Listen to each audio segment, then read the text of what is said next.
programa donde se abordan temas de actualidad, contingencia y la agenda cultural de la zona. Entrevistas del ámbito nacional e internacional. Revelando es presentado y auspiciado por Asofar AG, Asociación de Oficiales de la Armada de Chile en Retiro, Asociación Gremial. Con ustedes, Revelando en Radio Portales de Valparaíso.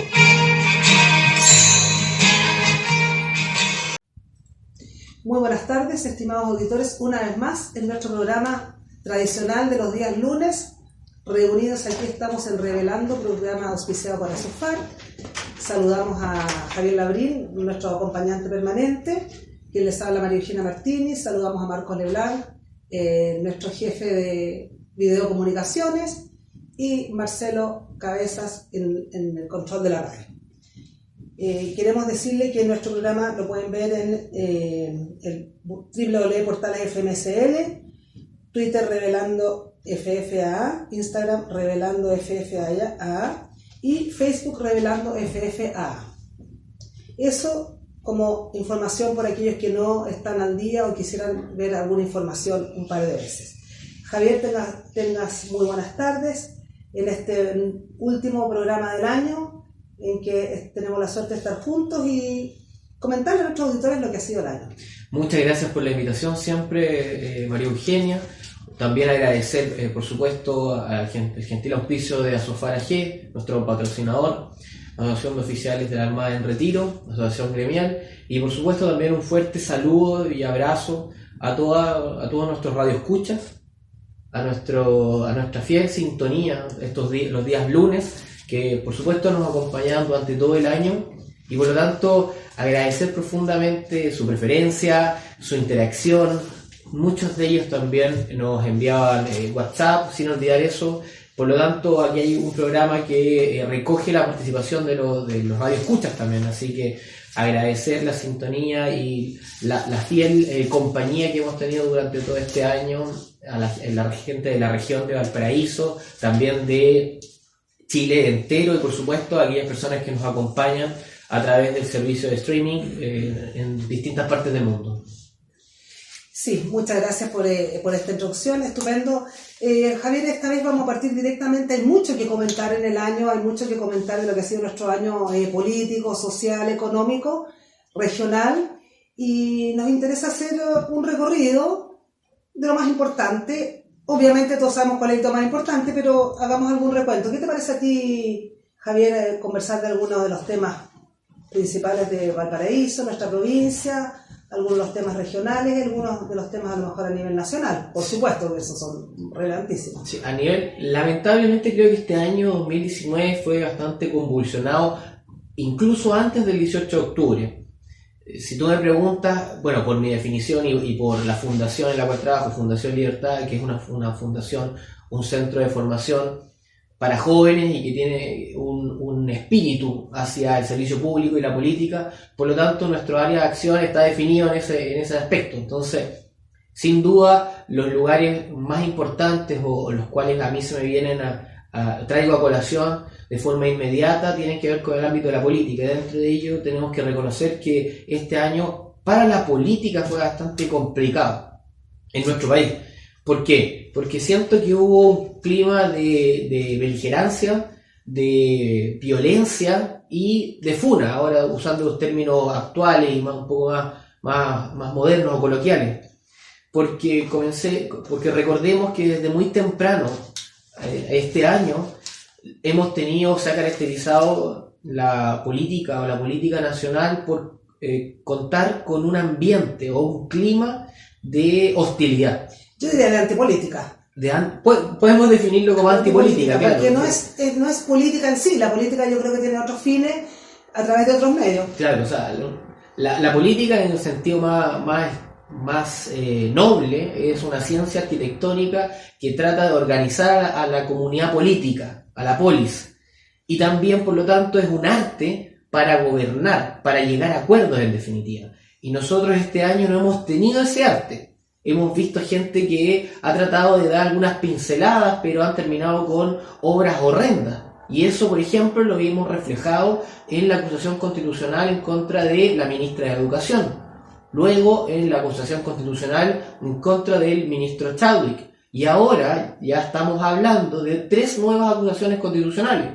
En ese sentido, al ministro de Salud, a la ministra de Previsión Social y al ministro de Hacienda. O sea, la verdad es que por acusaciones, Javier y estimados auditores de nuestra radio Portales, podemos estar todo el año en eso, pero creo que eso es justamente antipolítica. O sea, la verdad es que tenemos que gobernar con los que tenemos, aceptar y decir enmendemos, pero con acusaciones no ganamos nada. ¿Tú qué opinas a ese respecto? O sea, se gana algo porque, claro, lamentablemente el ministro Chadwick, digamos, tuvo que salir, ya ha salido de gobierno, pero con 5 años, digamos, en que no puede tomar nuevamente un caso político, o sea, estar en la política. Muy triste, unas acusaciones infundadas, donde él se defendió, pero pareciera que para nuestros parlamentarios ahí no había defensa, y por lo tanto fueron 18 en contra, 23 en contra, o sea, no, eran 23 a favor de acusarlo y 18 en contra de acusarlo. Entonces eso lamentablemente, ¿a qué nos conduce? O sea, un árbol más caído de una persona que ya no está en gobierno, 5 años sin poder trabajar en política, ningún cargo, digamos, relevante, pero en fin, yo creo que es lamentable, porque sí, así no podemos ir de lado a lado. Y recordemos que al ex ministro del Interior, Andrés Chadwick, con todas las falencias que pudo haber tenido su gestión, ya había sido interpelado previamente. O sea, hubo de alguna forma un espíritu o un ánimo de persecución a la labor del ministro, y por lo cual generó un clima de violencia dentro del hemiciclo que no se había visto anteriormente. O sea, nosotros en democracia entiendo que podemos interpelar, que podemos sacar al pizarrón a nuestras autoridades, por supuesto, eso está dentro del marco del lineamiento de la cancha en la cual jugamos. Pero sin embargo, si esto lo utilizamos como una revancha política y que lo hacemos de forma cotidiana, o sea, lo hacemos de forma habitual, creo que genera un retroceso en el sentido de generar soluciones y acuerdos, en definitiva, para ir en pos de las soluciones que buscan los ciudadanos de a pie. O sea, creo que una oposición más violenta, si podemos decirlo de alguna forma, tiene todo su derecho, su derecho a interpelar al ministro, pero no tiene derecho a entorpecer todas y cada una de las discusiones y todos los proyectos que lleva el Congreso para solucionar los problemas que tenemos los ciudadanos de a pie. Y esos problemas no son interpelar a la ministra de Educación y tampoco interpelar ahora al actual ministro de Hacienda, sino que es mejorar las pensiones, mejorar la salud pública, mejorar el acceso a la educación. O sea, todo lo que ellos, al principio, nuestros ciudadanos creían que podían beneficiarse de aquello en que era una manifestación pacífica, etcétera, etcétera, lo que pedían, lo que uno trataba de sintonizar, queda, digamos, supeditado a acusaciones políticas y no avanzamos en lo que nos propusimos. Eso me parece, y además, ¿qué ganamos? Ya, se le acusa al ministro Chadwick, que ya no estaba en gobierno, ¿y qué ganamos? Se le acusaría eventualmente al ministro de Salud, a la ministra de Previsión Social, al ministro de Hacienda. ¿Qué sacamos? ¿Qué logramos? ¿Dónde llegamos con eso? ¿Acusación, destituir al gobierno? Entonces, eso no logra nada en un proceso que se subentiende va en beneficio del país, del mejoramiento del país. Yo creo que la oposición, ya sea la oposición antidemocrática y la oposición democrática, entiéndase la antidemocrática del Frente Amplio y del Partido Comunista, que hay que decirlo con todas sus letras, porque han mostrado una careta violenta, una careta totalitaria, versus una oposición democrática en la cual está caracterizada la DC, algunos componentes del PS y del PPD. Pero también hay que mencionar que en democracia, como haya dicho, está bien y nosotros podemos sacar a las autoridades al pizarrón, pero hay un mínimo espíritu republicano, el cual tenemos que atender al clima político, tenemos que atender a la situación que está viviendo nuestro país. Y creo que una mezquindad supina entablarnos en acusaciones una tras otra, siendo que tenemos en este momento quizás, 10.000 o 15.000 personas en Santiago, 5.000 y 3.000 acá en la región, movilizadas constantemente en marchas violentas y no violentas, dependiendo del caso, la cual están clamando por ciertas soluciones a las urgencias sociales. Y por lo tanto, que hoy por hoy hay un grupo de oposición antidemocrática como el Frente Amplio, el Partido Comunista y el Partido Comunista liderado por Pamela Giles, que estén tratando de sacar un pequeño reflector, un pequeño micrófono, un pequeño haz de algún pequeño flash para ellos figurar y tener un cierto rédito. Me parece que me parece una falta de ética tremenda, o sea,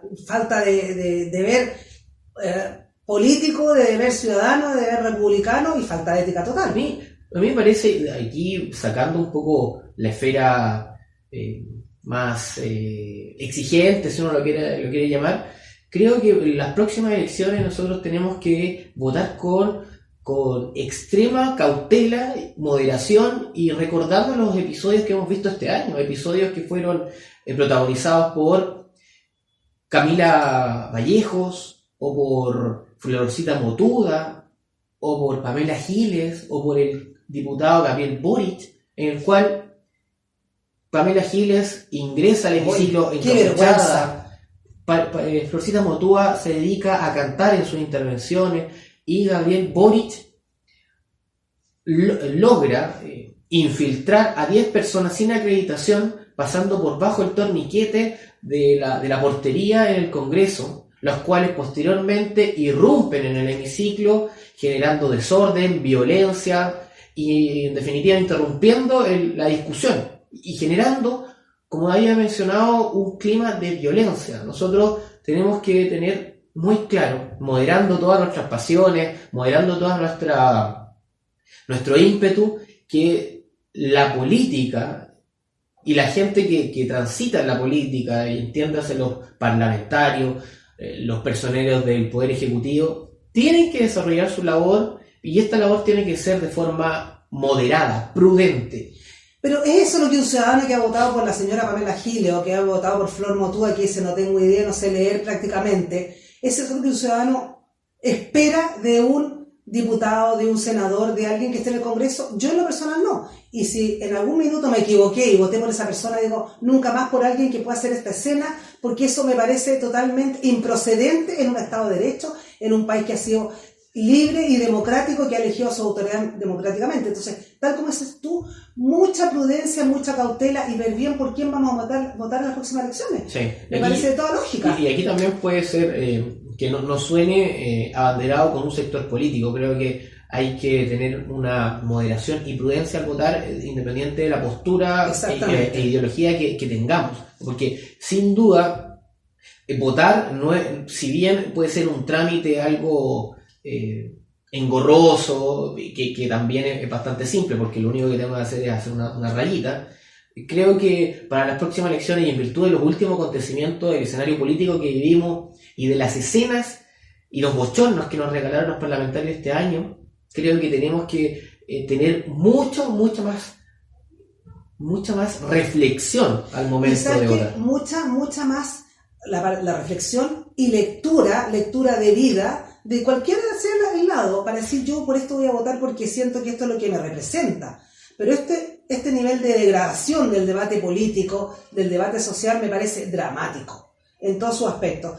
Pero bueno, pasemos a otro tema, Javier, porque la verdad que podríamos estar todo el rato en este aspecto, y la verdad que vamos a estar, lamentablemente, todos este año, todo desde el 18 de octubre y tal vez de antes, que no nos dimos cuenta, se transformó en un debate político que con un trasfondo social muy importante, porque la gente venía manifestando muchas cosas, y la verdad que lamentablemente el gobierno fue muy técnico, poco político y poco empático, y se dio cuenta muy tarde que ya no había hecho lo que correspondía. Entonces trató de echar pie atrás y empezó, pero muy tarde. En fin, aquí hay Miguel Saralegui, un fellowship de Iker Basque, una fundación vasca, muy interesante. Él dice que esta insatisfacción constituyente, o sea, el proceso que va a venir, se debe a que nosotros heredamos, los americanos en general, los latinoamericanos heredamos de nuestros antecedentes españoles, esta insatisfacción sea cual sea el gobierno que tenemos. Porque él dice, en verdad, pensemos en la España de hoy. Aún después de varias elecciones, ¿no es cierto?, de Carlos Sánchez, no han podido ponerse de acuerdo. Ellos tienen un régimen más bien parlamentario. Pedro Sánchez, ellos tienen un régimen parlamentario, pero les cuesta ponerse de acuerdo. Y eso ha sido siempre, y nuestra inquietud y nuestra Nobel República de 200 años, ellos que tienen años de monarquía, les cuesta mucho ponerse de acuerdo con su democracia. Imaginémonos nosotros que heredamos esto y que siempre estamos en desacuerdo con el que está, con el que vendrá así, al principio lo aceptamos y después en desacuerdo nuevamente. Entonces, eso yo creo que es algo que nosotros tenemos que madurar como pueblo, como país, como ciudadanos en general. Y a eso es lo que yo llamo a nuestros ciudadanos, a la gente que nos escucha, a empezar yo me voy a cultivar, yo voy a leer, yo empiezo a interiorizarme de lo que quiero de ahora en adelante. Eso es un tema básico. Ahora, ¿qué te parece a ti un tema que está difícil, muy en el debate también, respecto a la paridad de géneros, a las cuotas, etcétera, etcétera? ¿Qué te parece la paridad de género respecto a las mujeres? Que tiene que haber un grupo de... Sí, si me permites, puedo hacer una... Sí, todo, Javier, si estamos en este minuto para conversar. Respecto a los hitos importantes para que el radio escucha que se lleve esto de nuestro último programa de día lunes... Del año, exactamente. La reflexión a votar consciente. Sí, y bueno, dijimos primero e hicimos referencia a los parlamentarios, pero resulta ultra importante mencionar también que el próximo año vamos a tener otra elección. Sí. Y por lo tanto, la reflexión no es solamente cuando nosotros votemos por nuestros parlamentarios, sino que también el próximo año cuando votemos por nuestro próximo gobernador regional, gobernador o gobernadora regional. Por lo tanto, tengamos en consideración esa elección. Primero porque fue un esfuerzo mayúsculo por tener un impulso descentralizador. Ustedes saben que en papel nosotros somos un Estado unitario descentralizado, pero muy poco tiene de descentralización nuestro actual régimen político. Y eso lo vemos en el día a día. Las regiones generalmente están siendo postergadas por este pulpo con sus tentáculos gigantescos que se llama Santiago. Y todos los recursos económicos generalmente terminan en Santiago, independiente de donde se produzcan. Entonces, eso sin duda afecta a la calidad de vida de todos los ciudadanos en las cosas más cotidianas, como por ejemplo los servicios básicos, incluso la pavimentación, las calles, el transporte, etc. Entonces, por eso, hoy por hoy, hago el segundo llamado a votar en conciencia y tener en consideración la elección de gobernadores regionales que vamos a tener el próximo año. Consideremos que nosotros somos la segunda región más grande, más importante de nuestro país. Anteriormente nos ganaba por un poquito, hablando en términos cuantitativos, la región del Biobío, pero ellos se dividieron, no sé si habrá sido bueno o malo, pero se dividieron en Biobío y Ñuble, y hoy por lo tanto nosotros somos la segunda región más importante de nuestro país, y eso tenemos que hacerlo notar.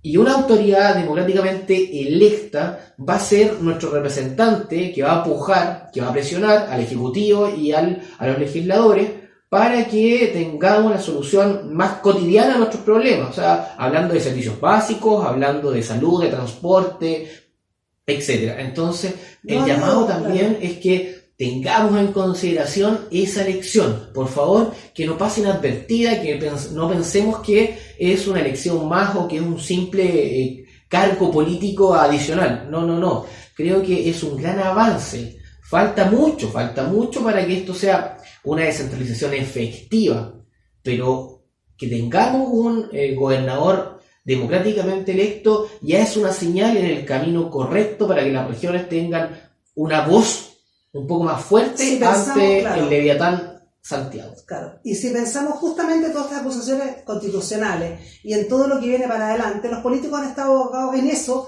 que a lo mejor es relevante en algunos aspectos, pero no se hace con una acusación. Sin embargo, no ha habido ningún avance en todas estas leyes para descentralizar, ninguna. Entonces no reciben transferencias, o sea, no hay nada que diga cuántas transferencias de competencia vamos a tener, cuántas competencias económicas vamos a tener, cuántos cargos faltan en el gobierno regional. O sea, definitivamente esto quedó paralizado y no viene nada para adelante que haga prever. Entonces, ¿qué pasa? El futuro gobernador o gobernadora, como dices tú, se va a sentir con las manos atadas. ¿Qué puedo hacer si no tengo nada? O sea, soy así como un reino pero no gobierno. ¿Con qué miedo voy a poder gobernar? ¿Voy a poder levantar esta alicaída región, está alicaída provincia, está alicaída ciudad de Valparaíso. ¿Para qué decir el alcalde? El alcalde o alcaldesa que venga en Valparaíso tiene una tremenda tarea, al igual que en Viña del Mar. Tremenda tarea, pero Valparaíso se nota más aún, porque es cosa de venir por aquí por la calle Condel, es cosa de venir por las adyacentes, los incendios, las cosas han saqueado. El fin de semana último fue una vergüenza un residente aquí mismo en el edificio que grabó lo que estaba pasando, cómo le sacaban los paraguas, digamos, los quitasoles al Emporio La Rosa, al Café del Poeta para hacer barricada, cómo asaltaron la librería Lápiz López. Pacífico. ¿Fue la Pacífico? Ya, perdón. Fue la librería Pacífico y le sacaron resmas de papel para quemarla.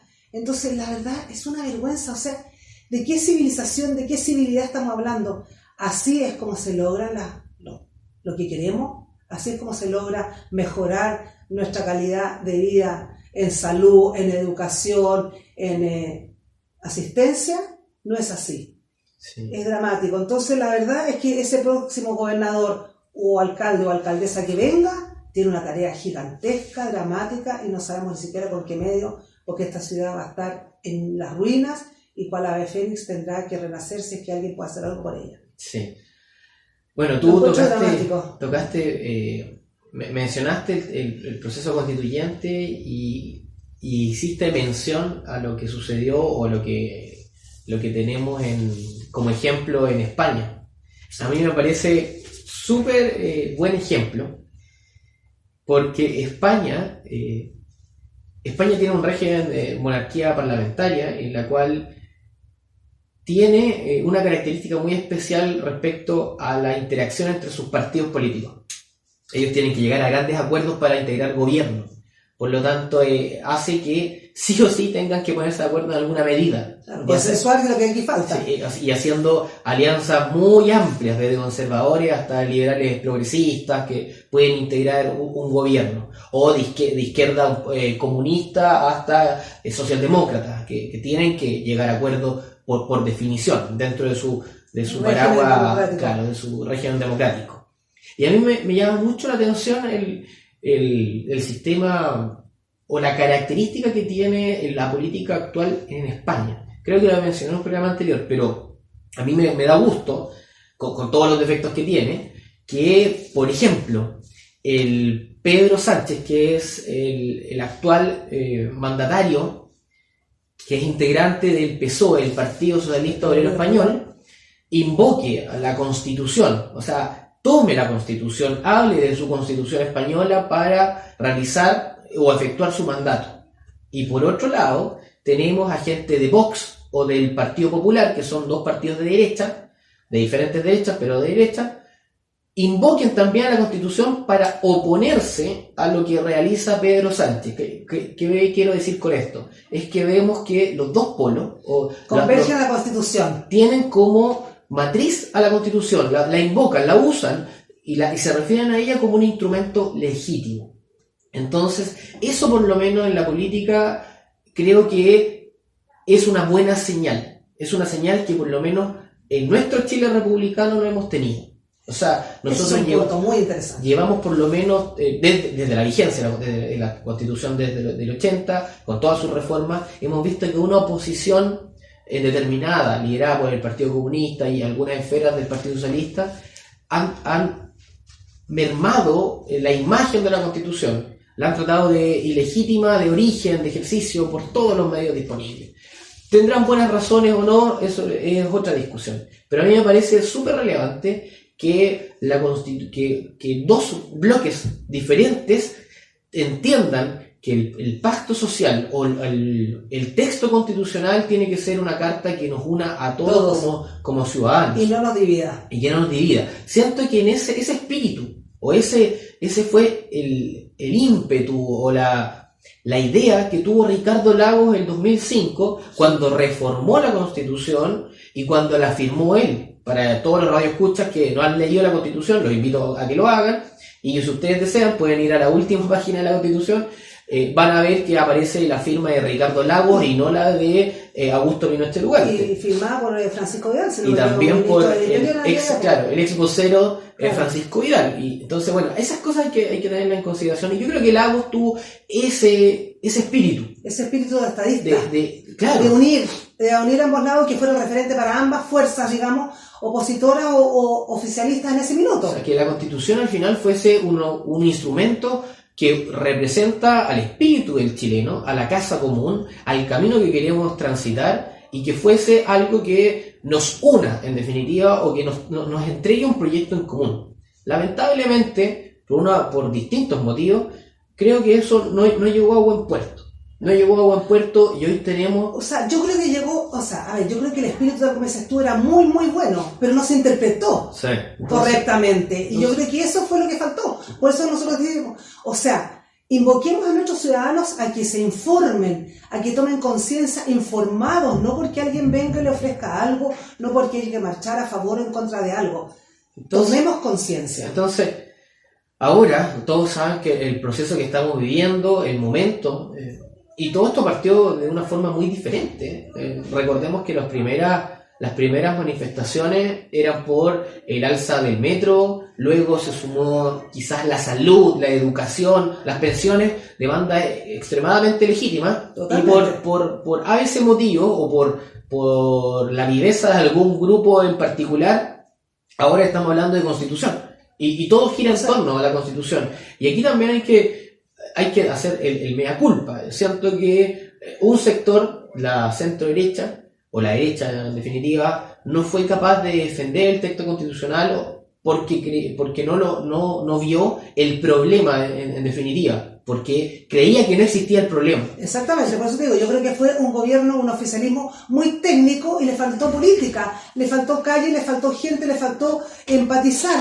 Recién están dando atisbos de empatía, pero ha sido muy difícil porque lo que no se lleva en el ADN, digamos, y se lleva un tecnicismo que me parece válido, muchos aspectos, un tema económico, pero hubo muchos temas que realmente no se enfocaron debidamente.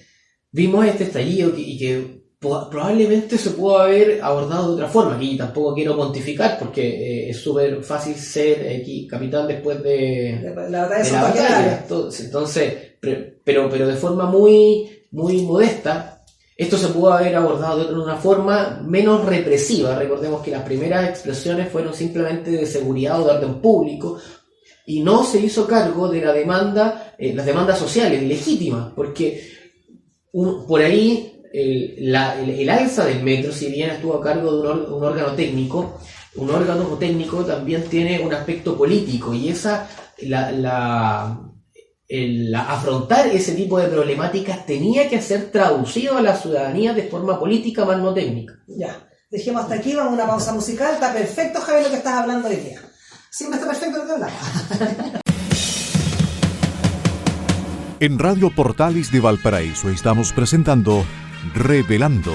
Es presentado y auspiciado por Asofar AG, Asociación de Oficiales de la Armada de Chile en Retiro, Asociación Gremial.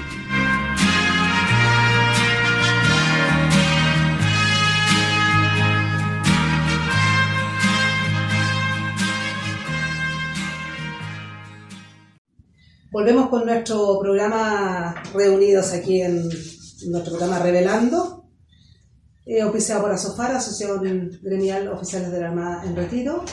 Y estamos con Javier Labril a la una en nuestro último programa del año, transmitiéndole algunas cosas que creemos que son importantes. Y por supuesto que la verdad que todos sabemos cuál fue lo más importante, lo más relevante en Chile, que nos ha tenido en el debate todo el tiempo, a pesar de que hubo algunos estallidos independientes al principio de año, como en la vandalización del Instituto Nacional, la huelga del gremio de profesores durante 1 mes y 20 días, etcétera, etcétera, la tristeza del avión Hércules C-130 caído en el mar de Drake, muchas noticias tristes en el año de todo orden, políticas, sociales, económicas. No se pudo hacer la reunión de la PEC, que nos iba a dar un plus a nivel mundial importante, la COP25 que también se iba a hacer en Chile, se tuvo que realizar en España con la ministra Carolina Schmidt a la cabeza, y que no obtuvo los efectos deseados, etcétera, etcétera. O sea, Lamentablemente el fin de año para Chile fue desastroso en todos los aspectos, y eso estamos hablando de económico, social en muchos aspectos obviamente. La gente de Santiago toda se quedó prácticamente sin Transantiago, hay gente que antes se demoraba media hora en llegar a sus casas, y la columna vertebral que los guiaba en forma rápida y expedita a sus trabajos se quedó sin sus estaciones servibles, y ya se demoran entre hora y media y 2 horas, o sea, eso causa más malestar aún, y no sé qué se pretendió con vandalizar todas estas estaciones de trenes. Entonces ha sido un año dramático que lleva todos los aspectos. Esta misma vandalización en todos los locales comerciales en Valparaíso, en los locales en Viña, o los incendios, etcétera, etcétera, lleva a cuánta gente de pequeños y medianos empresarios hay que irse sin trabajo, sin su fuente de trabajo, a los dueños de los locales comerciales sin poder pagar sus deudas, no saber qué van a poder hacer. La Pascua obviamente no estuvo a la altura de lo que se esperaba, porque la gente asustada, no había mucho donde comprar, y la gente dijo, me retraigo porque no sé lo que pueda pasar. Entonces la verdad que fue triste, y yo creo que espíritu navideño hubo bien poco de este año en el país. Pero seguimos aquí con el tema político, que es lo que nos está convocando también hoy, y para hacerles saber a nuestros auditores que queremos que se informen, no solo a través de la radio, tengan esta opción, tengan otras opciones, pero sí bien informados y bien conscientes cuando tengan que tomar la decisión democrática, obviamente, próximo año, de votar por una constitución o rechazar una constitución actual, y después a nuestras autoridades regionales cuando sea el caso. Javier, te doy la palabra en este segundo tramo del programa. Sí, tú mencionabas algunos de los hitos más importantes que tuvo nuestro año, y sin duda creo que uno de los más relevantes, o el más relevante, y quizás en nuestra historia temprana, va a ser el estallido que tuvimos en octubre. Absolutamente. Como habíamos mencionado en el primer bloque, un estallido el cual, aquí sin ser profeta, muchos analistas de izquierda y de derecha habían anunciado que había un desajuste, como lo han dicho algunos, muy fuerte entre el pueblo o los anhelos del pueblo versus las instituciones y los relatos políticos. Y eso quiere decir básicamente que las necesidades de la ciudadanía, entiéndase pensiones, salud, educación, vivienda digna, seguridad, muchas veces no estaban en sintonía con lo que se discutía en el Congreso o los planes que realizaba el Ejecutivo. Entonces,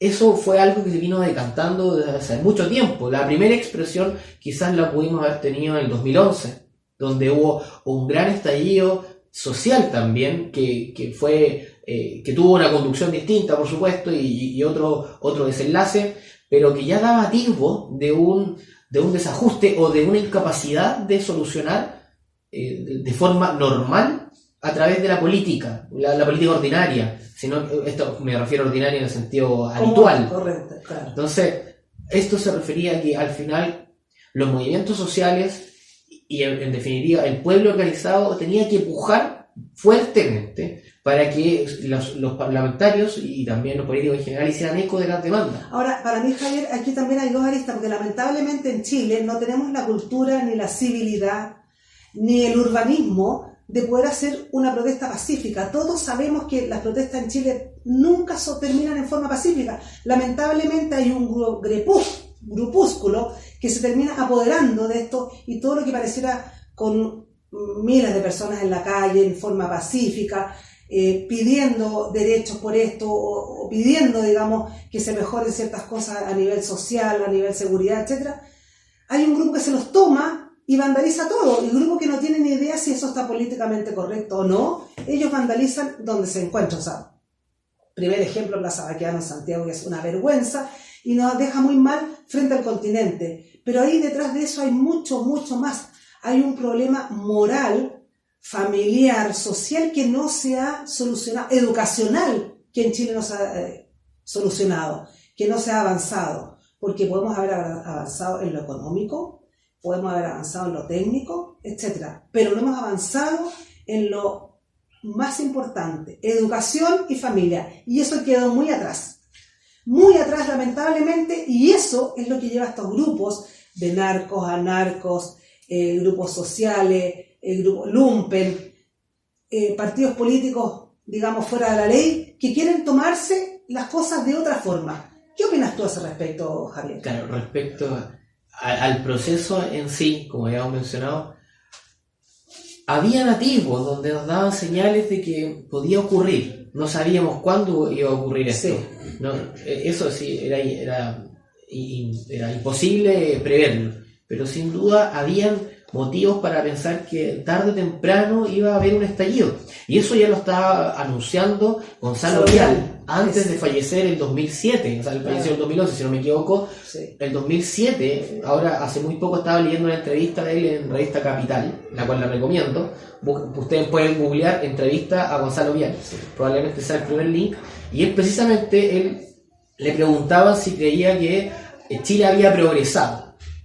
Él decía que no estaba muy de acuerdo en la noción de progreso y tampoco de desarrollo, porque el avance de los años no quiere decir que nosotros por definición vamos a estar mejor. Perfectamente puede ser que nosotros estemos peor. Y para él también el desarrollo, el progreso no puede definirse únicamente por las condiciones materiales. Exactamente, y eso que vamos a ahora. Y él decía que, por ejemplo, sigue habiendo una desafección entre la política y la ciudadanía, que precisamente la política tiene descuidada la esfera más importante de nuestra sociedad, que es la familia, y él lo decía directamente. Y por otro lado, él decía que traía a colación el ejemplo. Nosotros hace décadas tuvimos 2 premios Nobel, y él decía que eso era producto de una política de Estado, el cual fue llevada a cabo por uno de nuestros presidentes, sino a pujar con fuerza la educación. Entonces él decía, y la cultura, eso fue producto de lo que se realizó como una visión de Estado, y eso llevó a tener 2 premios Nobel. Hoy por hoy tenemos una educación completamente en la ruina. O sea, y esto, el mejor ejemplo es que los 2 pilares, entre comillas, fundamentales de la educación, o los faros de luz, entre comillas, de la educación, están inmersos en un clima de violencia, de incertidumbre, de funas y de grupos beligerantes, como es la Universidad de Chile, especialmente en la Facultad de Humanidades o la Facultad de Derecho, y por otro lado el Instituto Nacional, que está tomado, y esto ustedes lo pueden, creo que es de público conocimiento, por encapuchados, o sea, que utilizan la violencia, las molotov, el fuego, la agresión como mecanismo ¿cómo pararlo? Como mecanismo político legítimo. Entonces, él nos mencionaba que en la medida que no tengamos un esfuerzo decidido por tener una instrucción y una educación ad hoc, va a ser muy difícil que los ciudadanos, que el día de mañana nosotros lleguemos a esta noción de progreso o desarrollo que a veces se coquetea. Exactamente. Yo tengo 2 respuestas, o sea, preguntas, perdona eso. Primero, ¿qué pasará el próximo año con nuestras instituciones educacionales? Porque si siguen así de vandalizadas, tomadas, cooptadas, digamos, por encapuchados, va a ser un drama. Ideologizados los profesores, va a ser un drama. O sea, un profesor no puede estar tan ideologizado cuando enseñe asignaturas, digamos, que académicamente uno tiene que tener una objetividad y una claridad para exponer 2 puntos de vista diferentes o muchos puntos universales.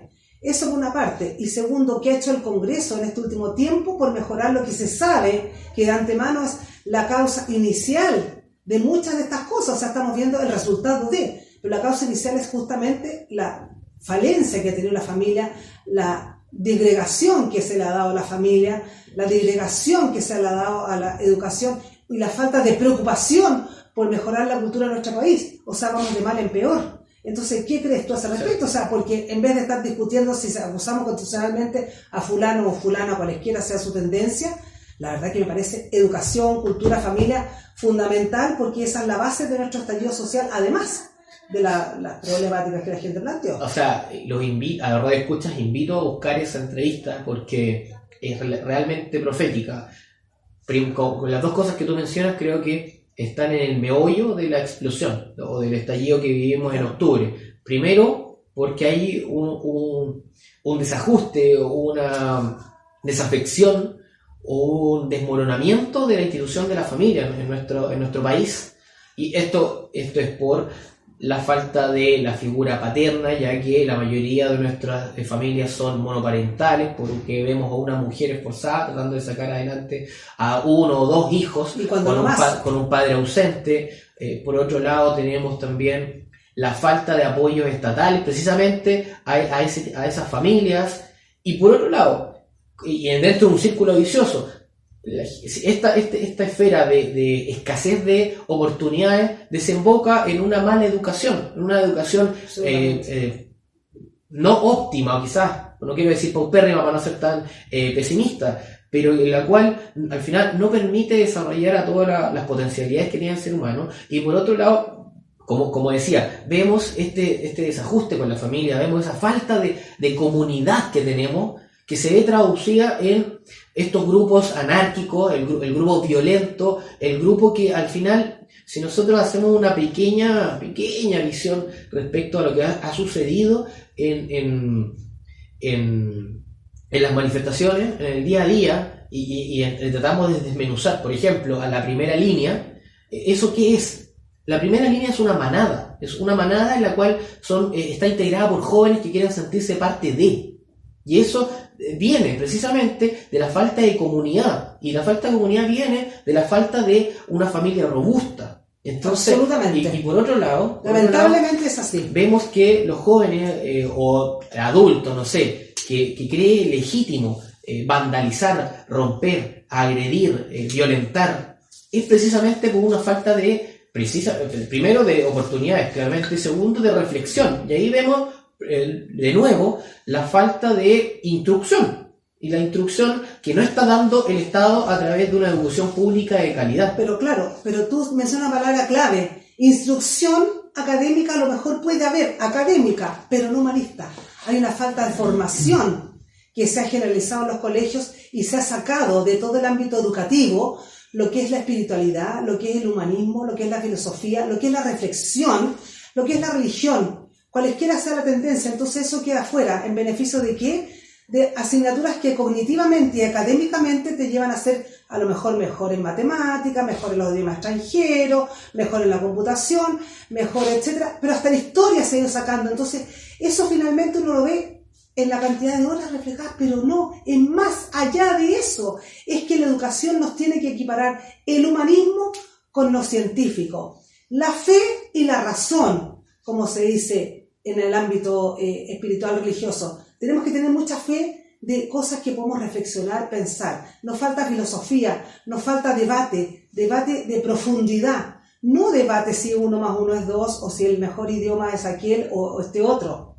Eso está a lo mejor dado, pero se perdió lo otro. Y eso es lo que nos lleva a reflexionar de un lado y de otro. Y yo creo que por eso también voy a felicitar aparte aquí a la Fundación Libertad, que creo que lo que ustedes están haciendo con los jóvenes es enseñándoles a reflexionar en forma democrática, republicana, de muchas cosas, a pensar y a debatir con reflexión, no con ideologías, digamos, sesgadas, que nos llevan a ponernos un paño de torero rojo y a sacar la primera lanza que vamos a asestar.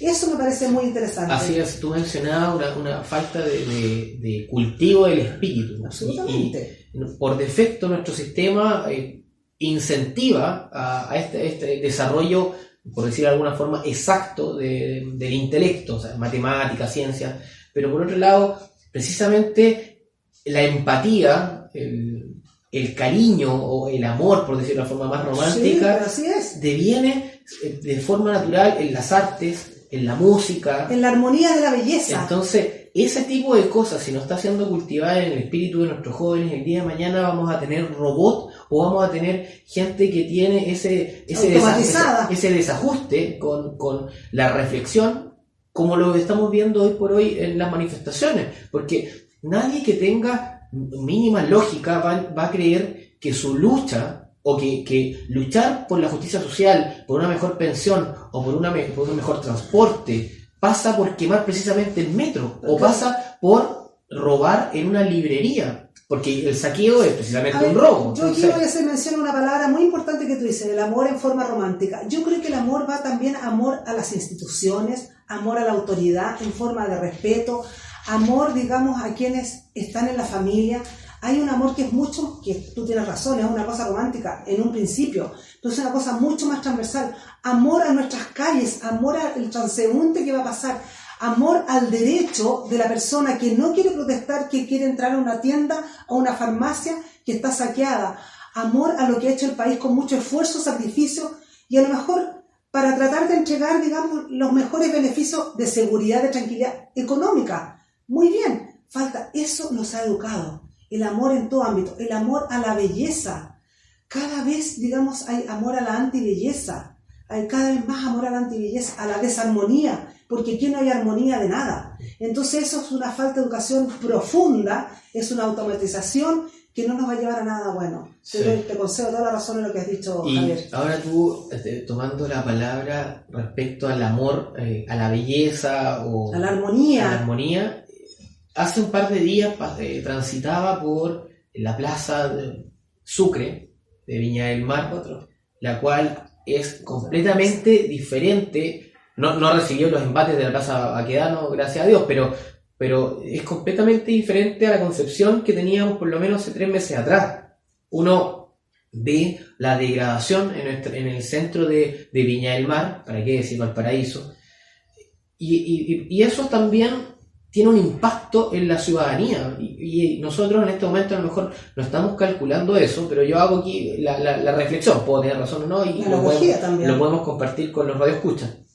Nosotros sin duda tenemos un impacto visual cuando vemos algo que es feo, algo que no tiene armonía. Porque por naturaleza estamos llamados a lo bonito. Claro, por naturaleza nosotros buscamos la belleza. Entonces, hoy por hoy que rindamos culto a una estructura fea, que está rayada, que está violentada, simplemente por el hecho de creer que con ese actuar se está reivindicando A o B acción social o reforma o demanda social, creo que es un sinsentido. Nosotros, como seres humanos, estamos llamados a aspirar a la belleza, a buscar la belleza, y eso también tiene un impacto psicológico, mental en nuestro diario vivir. Entonces yo creo que el día de mañana también eso va a generar algún tipo de repercusión o consecuencia. O sea, ya se sabe que está generando. Psicológicamente, me imagino, porque no creo que no es adecuado para ningún ser humano estar viendo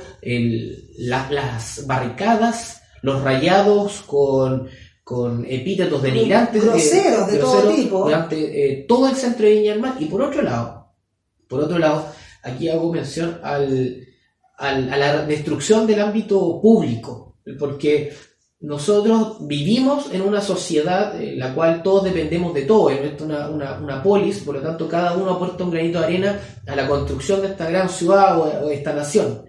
Y los espacios públicos son lugares de todos. Lugares públicos, de todo público. Del rico, del pobre, del guanderino, del evertoriano, de todo el que sienta algún tipo de diferencia o de percepción. Y cuando nosotros violentamos ese espacio, lo que estamos haciendo al final es atentar contra toda la comunidad política, contra toda esta esfera de la civilidad que tenemos. Y por otro lado, aquí haciendo mención a la importancia de cuidar los espacios públicos. ¿Por qué? Yo pregunto, cuando la persona que tiene un poco más de recursos monetarios desea ir de vacaciones, aquí un villamarino que tiene una situación económica aventajada, quiere ir de vacaciones, me imagino que él no va a pasear a la avenida Valparaíso, ni tampoco pasea por la plaza de Viña del Mar, ni tampoco por las playas precisamente de Viña del Mar. Entonces, cuando nosotros violentamos los espacios públicos, lo que estamos haciendo en definitiva es quitar de oportunidades a la gente más vulnerable. Porque, por la ejemplo, gente que quiere sí pasear por esos lugares o que le interesa un fin de semana salir a comer algo rico. Por ejemplo, una de las funciones importantes que tiene el cuidado del aspecto público es acercar la cultura a la ciudadanía. Por ejemplo, con la instalación de algunas esculturas. Perdón, la Plaza Brasil. Yo paso permanentemente por la calle Brasil aquí en Valparaíso. Es una pena como todo ha sido vandalizado, paños rojos, pintura roja. Entonces, ¿qué cultura, qué educación recibimos ahí? La instalación de patrimonio en los espacios públicos, precisamente, es acercar la cultura a aquellas personas que a lo mejor no tienen una situación acomodada para viajar, no sé, a Buenos Aires o a París, por ejemplo, pero en alguna medida eso nos da unas atisbos o unos pequeños residuos de arte. Que al final, como mencionábamos, es la búsqueda de la belleza que tiene el ser humano. Entonces, cuando nosotros lamentablemente violentamos las esculturas, los bustos, violentamos la armonía. Violentamos la armonía y el acceso a la cultura. Entonces, eso también espero que el día de mañana nosotros lo cuidemos, independiente de la figura que haya. Sin duda, una escultura que está en la Plaza Viña, que está en Baquedano, aquí en el Bandejón Brasil. Todo eso tiene el sentido de acercar historia y cultura. Y hoy por hoy lo que están haciendo la gente que atenta contra esos bustos, contra esas culturas, es alejar precisamente la cultura y el patrimonio a aquellas personas que no pueden darse el lujo de ir al Bellas Artes en Santiago o al Museo de Arte en Buenos Aires o en París. Nuestros profesores del próximo año o nuestros jefes de hogar, hombres, mujeres, etcétera, hermanos mayores, abuelos, educarán a su familia, a sus hijos, a aquellos profesores en el culto a la belleza, a la armonía, en vez de educarlos en la ideología. Esa es mi pregunta, es lo que viene para el próximo año, lo que viene este año, en el verano, a lo mejor para nuestros padres de familia, nuestras autoridades. ¿Cómo educamos a nuestra gente para que sean capaces de transformar la no belleza o imbelleza, como dice alguna gente, una palabra incorrecta, la no belleza en belleza y entender, aceptar, aprovechar y decir: de esta belleza yo me beneficio, de esta armonía yo me beneficio, y no de esta no belleza, esta vandalización, de esta criminalización. Sí, eso también me sumo a esas palabras, porque el desafío que tenemos el día de mañana, primero, es a no romantizar la violencia, y segundo, a educar precisamente en el amor, en el culto a la belleza y en la responsabilidad cívica. Nosotros en un clima de violencia... Responsabilidad cívica la palabra.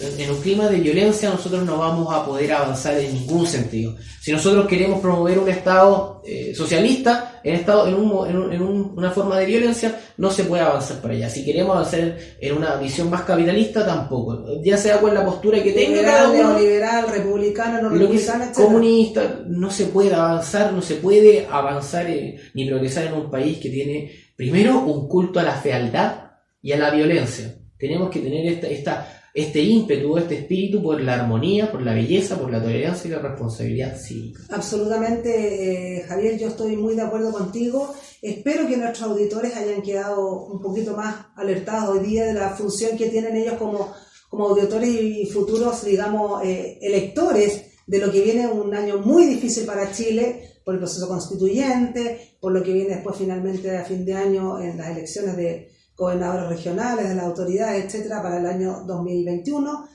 Entonces, la verdad es que queremos alertarlos sobre lo que es educarse en eso, sobre lo que ha sido el año, que todo el mundo lo sabe por los medios. Y también quiero estar yo en lo personal, y Javier también va a estar de acuerdo conmigo, a que la gente se eduque a través del Mercurio, y en nuestra región, Mercurio Valparaíso. La verdad que en algunos aspectos puede ser sesgado, pero creo que da una amplia visión de lo que son nuestras autoridades, da una amplia visión, digamos, de posturas políticas, económicas, sociales diferentes, y lo que pasa en nuestra región, digamos, con mayor profundidad.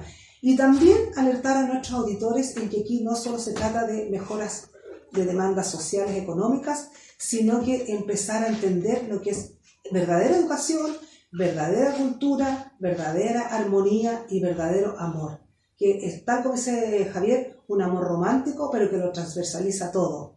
Amor al derecho que tengo yo a caminar tranquilamente por la calle, a acceder a los bienes que me ofrece la comunidad, a estar en una plaza bonita, bella, bien refaccionada. Amor a todo lo que no sea yo, amor a todo lo que es prójimo, material, emocional, físico. Les dejo esta tarea, esta inquietud, y por supuesto, si pueden, leer la columna de Gonzalo Vial en la revista Capital, esa de YouTube, y leerla. Sí, muchas gracias, que tengan un buen fin de año, también María Eugenia, y a todas las personas que son parte de Asofar, muchas gracias por haberme dado el espacio durante este tiempo, y espero verlos el 2020. 2020, sí, nos vemos el 2020, felicidades y saludos a todos nuestros auditores.